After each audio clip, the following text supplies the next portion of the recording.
Bonjour à tous, bienvenue dans ce nouvel épisode de On y a joué. Je suis Thierry Je suis Michael.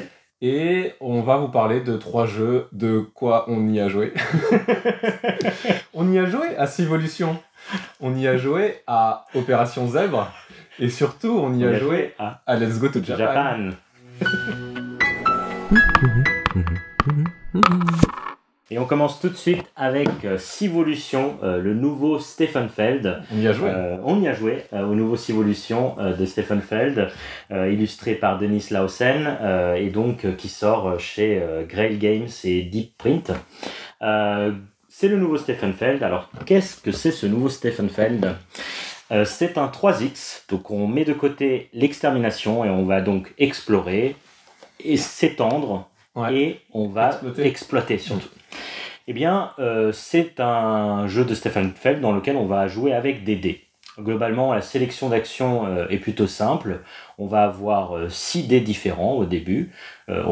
Ces dés-là vont de 1 à 6. Et donc, on va avoir le choix entre différents types d'actions. Alors, je monte le plateau parce que globalement, tout le jeu va se passer surtout autour de cette sélection d'actions ici, dans lequel le but, c'est à chaque tour, on va devoir choisir 2 dés. Et selon les 2 dés, ça va nous donner l'action qu'on veut faire. Donc si je veux faire une petite procréation, donc plutôt augmenter ma population, et ben si je veux faire une petite procréation, et bien il va falloir que j'ai déjà oublié cette procréation. C'est là, il faut 3 et 5. C'est 2 et 5, voilà. Donc il faudra que j'utilise un dé de 2, et on suit le petit chemin jusqu'à 5. Ok ? Et donc ça va être ça le jeu, globalement, c'est à chaque tour, je vais choisir 2 dés et je vais pouvoir faire les actions. Au bout d'un moment, on va relancer les dés, et quand on va relancer les dés, on ne va pas avoir le même choix d'action.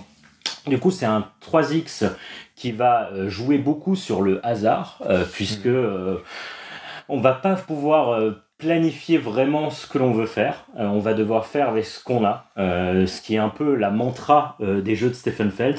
Faites du mieux avec ce que vous avez. Mais sauf que là, c'est dans un jeu de 3 heures. Toujours avec très peu d'interaction. Il va y avoir une sorte de carte où on va pouvoir migrer, donc bouger nos petits bonhommes pour explorer. Bien sûr, pour migrer, il faudra avoir les bons dés.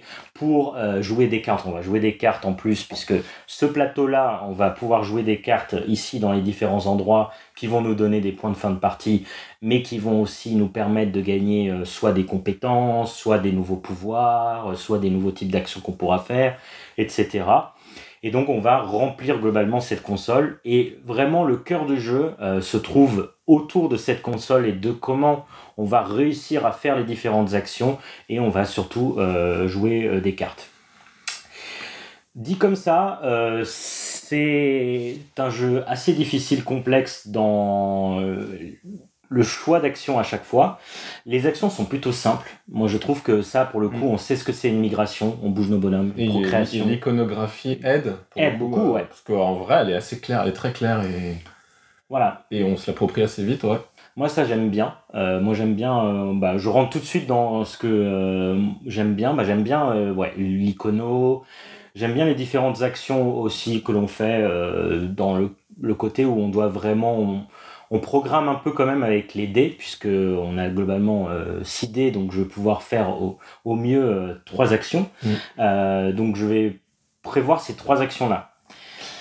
Le truc, c'est que au bout d'un moment, s'il me reste que 3 dés, je peux décider de relancer tous les dés ou relancer une partie des dés, et donc je fais une recharge, et c'est la recharge qui va en clair amener la fin de la manche.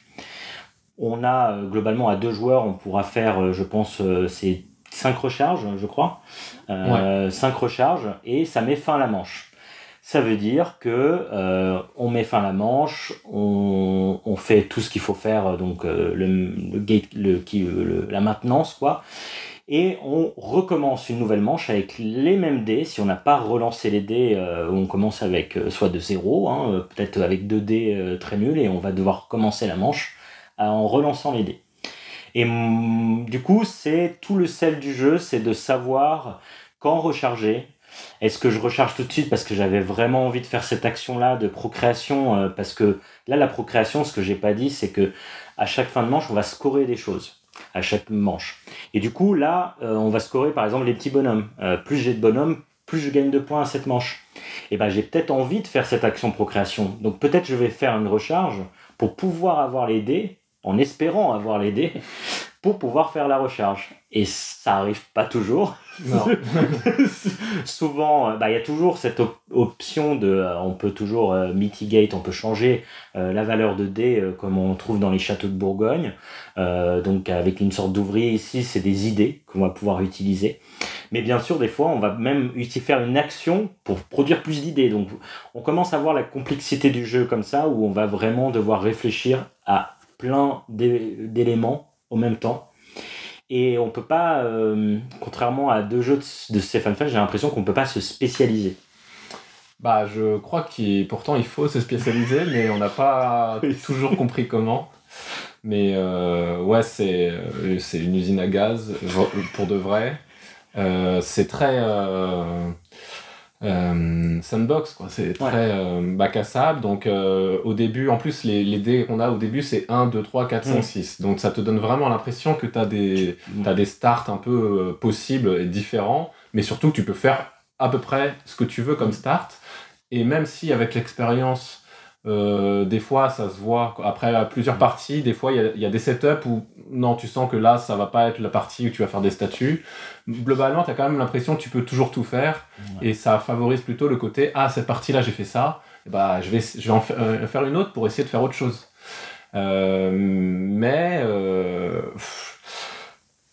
Moi, je trouve que le jeu, il est trop dur dans le sens, il est trop difficile avec le joueur en fait. Je trouve qu'il ne met pas le joueur dans des bonnes conditions. Pourtant, il y a plein d'ingrédients pour, mais à la fin, je trouve que ça ne marche pas. Moi, à chaque fois que je finis une partie, donc on en a fait 3, et je finis une partie et j'ai l'impression que j'ai plus souffert que pris du plaisir, quoi. Je suis là, bon, ok, 3 heures pour ça, parce qu'évidemment, en plus, c'est très long, comme jeu. Donc voilà, j'ai essayé d'analyser un peu ce que j'aimais pas. Évidemment, le côté sandbox, c'est pas un truc qui m'excite de manière générale. Mais j'ai pas l'impression que c'est 25 actions, ça m'intéresse pas plus que ça. Ouais, mais c'est pas si sandbox que ça. C'est pas tant que ça, effectivement. En fait, c'est avec pareil, c'est en refaisant des parties qu'on voit un peu ce qui est de Stefan Feld, qu'on voit les axes et tout ça. Les lancers de dés peuvent être très rageants aussi, hein, vraiment. Plus qu'ailleurs, je trouve. Oui. Parce que si tu fais 4-1, et t'as que des 1. Et tu peux vraiment pas faire grand chose. Et voilà. Et non, après, avec l'expérience. Moi, il y a un truc que j'aime pas, c'est que le tempo, là, le fameux tempo où chacun va recharger à des ordres différents, va faire avancer la partie. Mais je trouve que ça ne va pas du tout avec la philosophie du jeu, qui se voudrait plus. Enfin, je sais pas comment dire. En gros, je trouve que si tu joues mal, ça déclenche la fin de partie plus vite. Alors qu'en général, c'est plutôt l'inverse. En général, dans les jeux où on déclenche, c'est plus tu joues bien, plus ça va vite. Et il faut réussir à être optimal. Mais en fait, non, avec l'expérience, on va savoir s'appuyer sur des actions de support. Une action qui va te donner plein d'idées. Une action qui va te faire planifier, donc qui va te donner des dés un peu, des faux dés pour programmer des actions futures, et du coup va faire que tu as plus d'actions.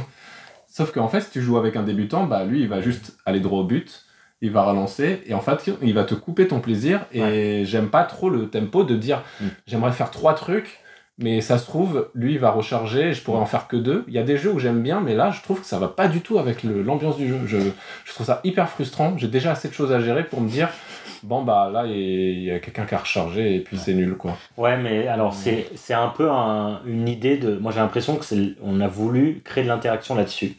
Et c'est un peu le côté, moi vraiment je trouve aussi, c'est le point négatif du jeu pour moi aussi. C'est dans le sens où on va regarder ce que font les autres pour savoir est-ce qu'il va recharger. Parce que s'il recharge, ça va faire avancer la jauge. Et donc effectivement ça va mettre fin à la partie. Du coup moi je dois faire ça plutôt dans cet ordre-là pour mieux me positionner et tout. En fait ça force un peu l'interaction. Mais effectivement, ça coupe le plaisir, quoi. Ouais. Oui, mais moi j'aime bien l'idée de justement qu'une manche ne soit pas une manche, et que, comme on dit, on relance pas les dés, donc tant pis si t'as mal géré ton tempo, ta première action de la manche d'après ce sera de recharger. Ok, j'aime bien comment ça s'imbrique à cheval, j'aime bien l'idée en fait, c'est juste que là je trouve que c'est pas en accord du tout avec le jeu. Je trouve que le jeu ils me proposent des trucs qui sont contradictoires entre eux en fait. Pareil, le 3X, je trouve qu'il est contradictoire parce que on a parlé de Minos la semaine dernière, là, enfin, voilà. Là, au moins, je commence avec un bonhomme et à la fin, j'ai 10 bonhommes. Dans Civolution, je commence un bonhomme et à la fin, j'en ai 4. Oui, mais parce que tu ne les as pas nommés, Thierry. Tu oublies. C'est pas les sensations que l'exploration, elle est juste... comment dire, opportuniste. pour donner des points. Je vais explorer parce que ça va me faire 15 points d'un coup. Voilà. Ouais. Je trouve qu'il y a un truc qui va pas. Alors, peut-être que ça aurait dû être moins thématique, ou peut-être... ça, on en avait discuté. Je sais pas, Moi, c'est vraiment le côté... Moi, je suis d'accord là-dessus. En fait, moi, je prends beaucoup de plaisir à jouer. Mais je pense que la thématique ne lui joue pas des faveurs, contrairement à d'autres jeux. Parce que là, je pense que par rapport à d'autres jeux Stefan Feld, c'est vraiment presque trop thématique.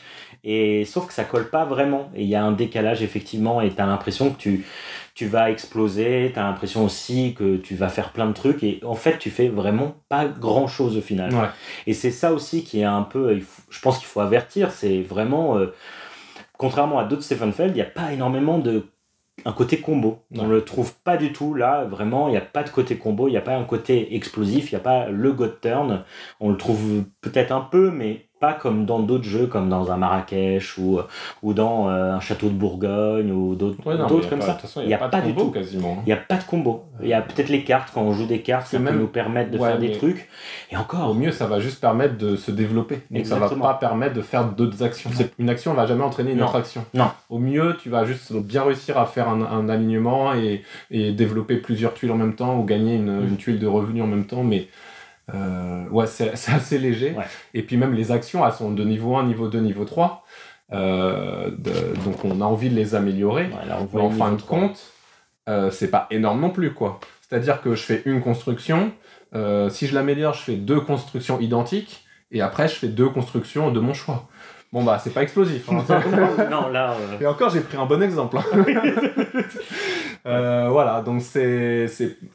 Après, on a peut-être pas... Moi, ça m'intéressait, l'espace de 2-3 parties, d'essayer de comprendre, d'essayer de manager le truc, d'essayer de prendre le jeu par le bon bout, d'essayer de voir, d'essayer de se faire confiance au jeu, de dire, attends, arrête d'utiliser tes modificateurs 2D, laisse-toi porter par ton lancer de dés, et normalement, les Stefan Feld, c'est un peu magique, mais en fait, non, parce que la thématique, elle te donne envie de faire un truc, les objectifs de manche, ils te donnent parfois envie de faire un truc, et puis les cartes, c'est hyper difficile. On a des paquets de cartes de 50 cartes. On en voit 6 dans la partie. Ouais.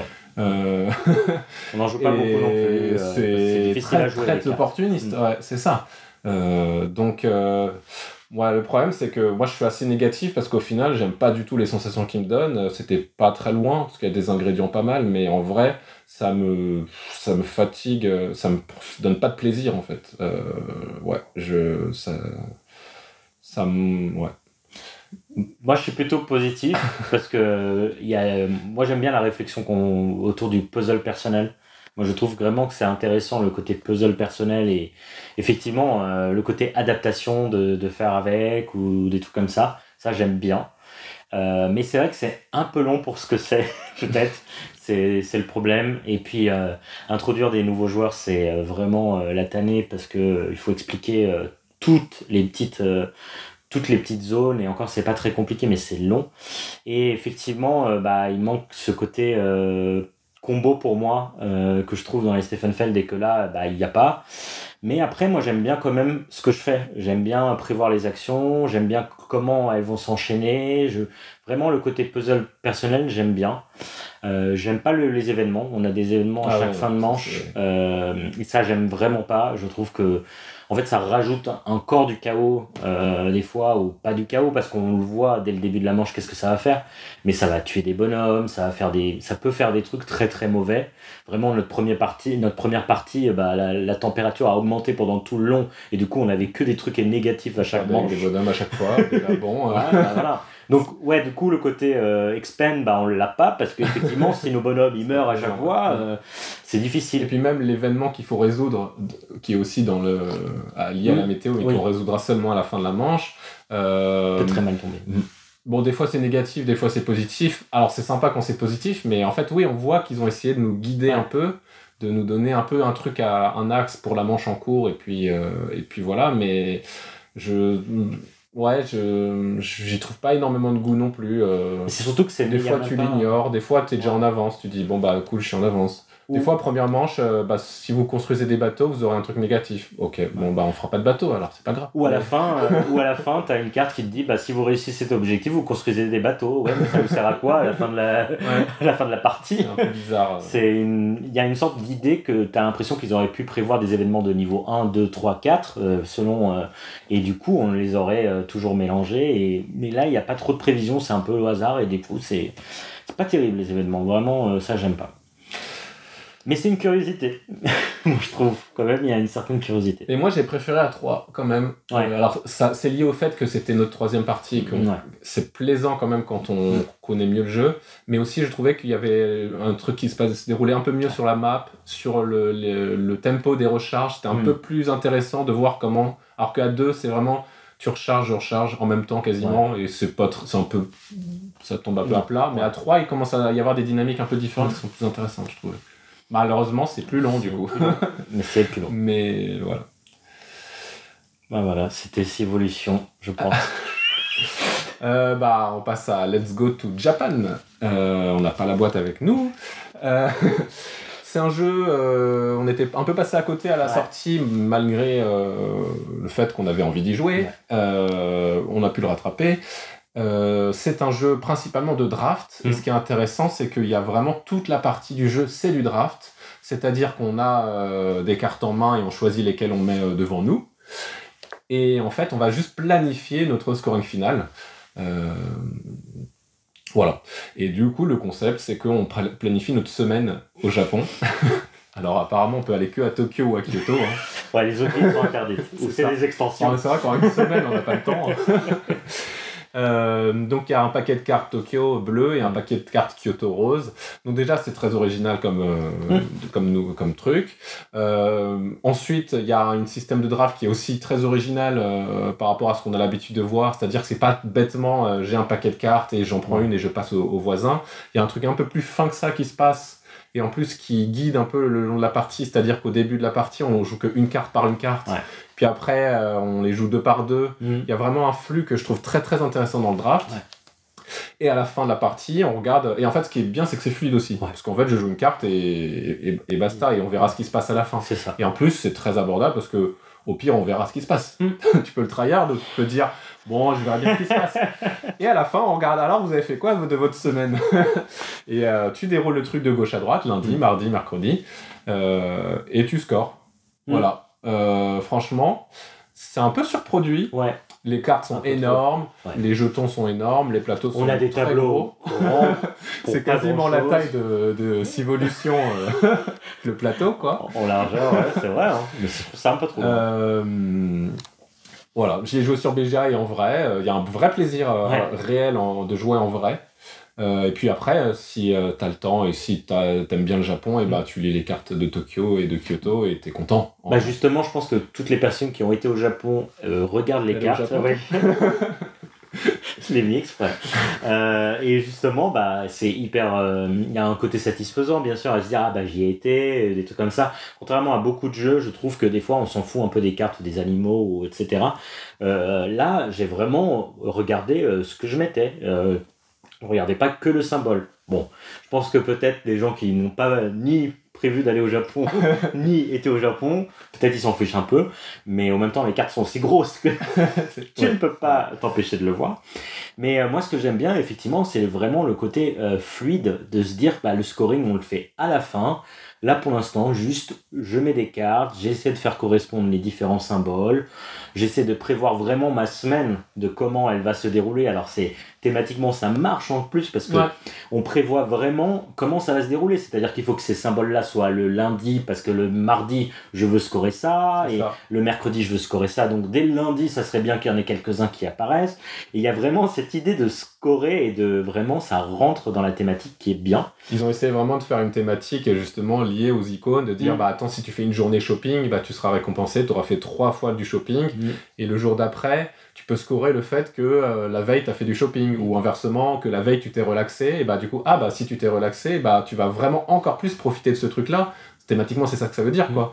De dire, bah, maintenant, là, le fait d'avoir fait ça, une grosse visite, bah, si tu t'es relaxé hier, bah, c'est encore mieux. Bah, il y a vraiment un truc qui marche, si tu prêtes un peu attention, non, qui est hyper efficace, et surtout que c'est représenté par 4 symboles, 5 jetons, quoi.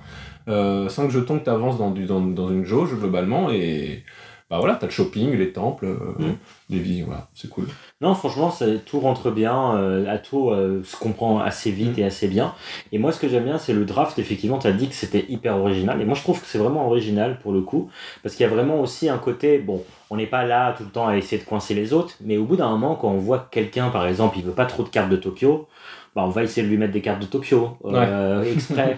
Parce qu'on sait que comme ça, il va être un peu bloqué. Et c'est un peu... Parce que si on change trop dans le même jour, si on change trop de ville, on va avoir des points négatifs à la fin si on n'a pas bien prévu son coup. Finalement. Et c'est thématique. On va pas s'amuser à faire des allers-retours. Oui, voilà. Donc ça nous empêche un peu, mais en même temps, on a envie que les autres, au contraire, on les force un peu. Donc même au niveau du draft, voilà, c'est vraiment très sympa. Voilà, surproduit pour ce que c'est, parce que je pense que ça se joue en plus très rapidement. Vraiment, voilà. Mais plutôt pas mal, plutôt positif. Et puis, comme tu disais, on bloque un peu l'autre, mais en même temps, on n'est jamais bloqué. Il y a des mécaniques qui font que, effectivement, tu peux partir en balade si t'es bloqué, et au pire, t'auras une bonne surprise, parce que c'est le principe de partir en balade. c'est vrai en plus, c'est vrai. Ouais, voilà. Non, mais en tout cas, très bon rattrapage d'avoir joué à Let's Go to Japan, et puis, ouais. Une super idée pour tous ceux qui aiment le Japon à offrir, à jouer, à faire découvrir. C'est 100% garanti. Et donc, le dernier jeu qu'on va parler aujourd'hui, c'est Opération Zèbre, un jeu de quiz par Lenny Lando, donc un jeu de culture générale dans lequel on va on va se poser des questions. Globalement, on va faire deviner un film, un personnage, un site naturel. Et pour ça, comment on va faire ? Eh bien, on va avoir une petite carte. Et dans cette petite carte, on va barrer des éléments. Il y a une description là d'un personnage que vous voyez à l'écran. Eh bien, cette description, je vais barrer les trucs. Et ensuite, je vais lire à haute voix. Je vais dire, par exemple, un roman épistolaire de 1897, rajeuni avec le temps, affublé. C'est un personnage. Épistolaire ? Un roman épistolaire de 1897, rajeuni avec le temps. Le portrait de Dorian Gray ? Non. Mais non. Ça, c'est pas épistolaire, j'étais là, mince. Et non, c'était Dracula. Ah, d'accord, mince, je l'ai pas lu celui-là. Voilà, donc ça, c'est le truc. Voilà, c'est globalement le jeu, on va jouer en coop. Ou quand on joue en coop, on va devoir faire deviner cette carte à nos camarades. Et quand on joue en compétitif, il va y avoir 2 équipes. Une des équipes va lire. L'autre équipe va essayer d'intercepter ce que cette équipe essaie de faire deviner. Et ensuite, l'équipe pour laquelle c'était qu'on voulait qu'il devine, on va relire plusieurs fois pour que l'équipe essaie de deviner de quel personnage on parle. Voilà.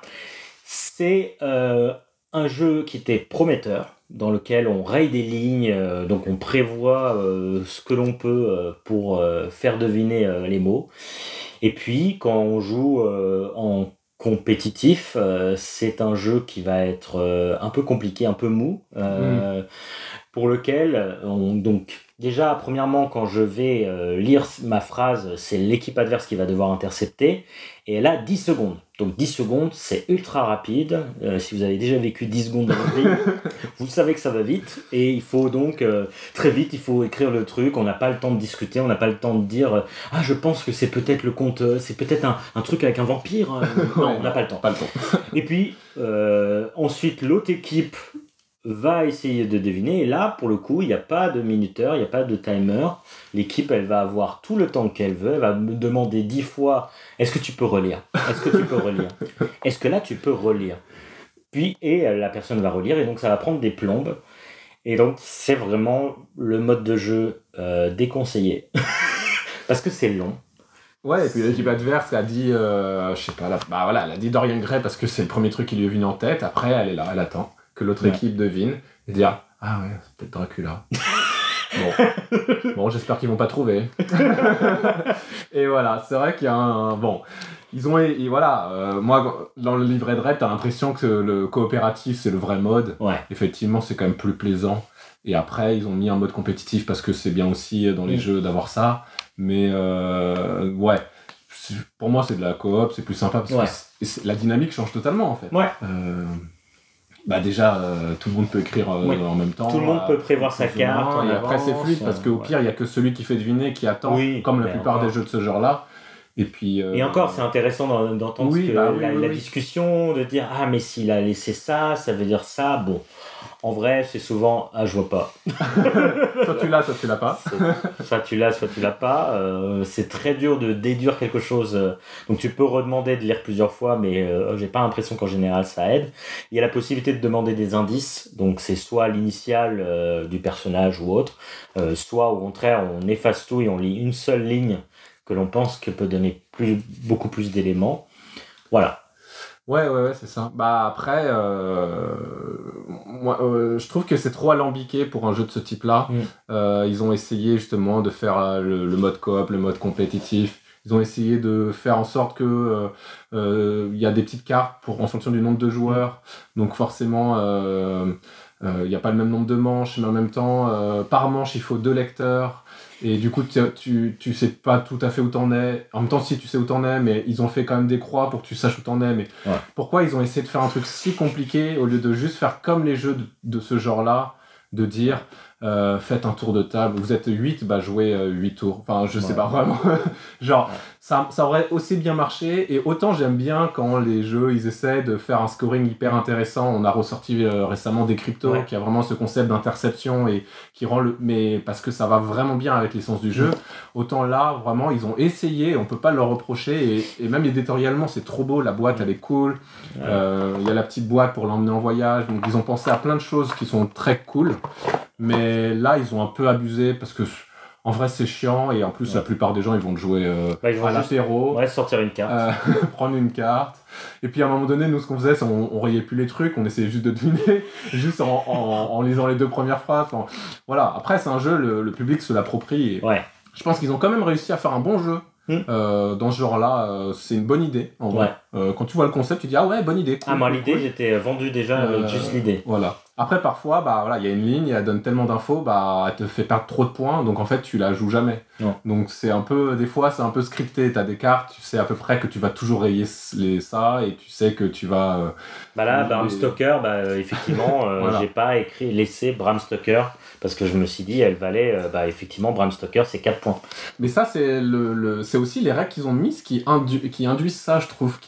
Le fait qu'en fait, un compte limité rend le truc un peu scripté de dire, on essaie toujours de faire deviner en 1, en 2 ou en 3. Alors que si vraiment ils avaient enlevé le côté élimination et c'était juste dit essayer de faire le moins possible, ça aurait laissé plus de place peut-être à la créativité. Enfin, je trouve que c'est un peu dommage qu'ils ont essayé de faire des trucs, mais pour moi ils ont pas fait les bons choix. Après c'est un jeu cool quoi, ça fait parler. Et moi j'ai bien aimé quand on a joué vraiment à plusieurs, parce que chacun va apporter son connaissance. C'est ça. Et parfois même va débloquer quelqu'un d'autre, tu diras ah bah oui, tout simplement. Ah oui, un vampire, bah oui, ok. Oui, en fait je l'ai. J'avais pas pensé au vampire, mais en fait je l'ai. Il y a souvent un côté comme ça. Non, et l'autre truc que je voulais dire, c'était quoi c'est que... Moi c'est pas assez thématique. Ah oui, c'est ça. Moi, je trouve qu'il n'y a vraiment pas assez de thématiques. On tourne très vite autour de films, séries et personnages fictifs ou réels. Et il y a quelques monuments, sites naturels, mais il manque des thèmes que l'on voit dans d'autres jeux de société, je trouve. Les sciences.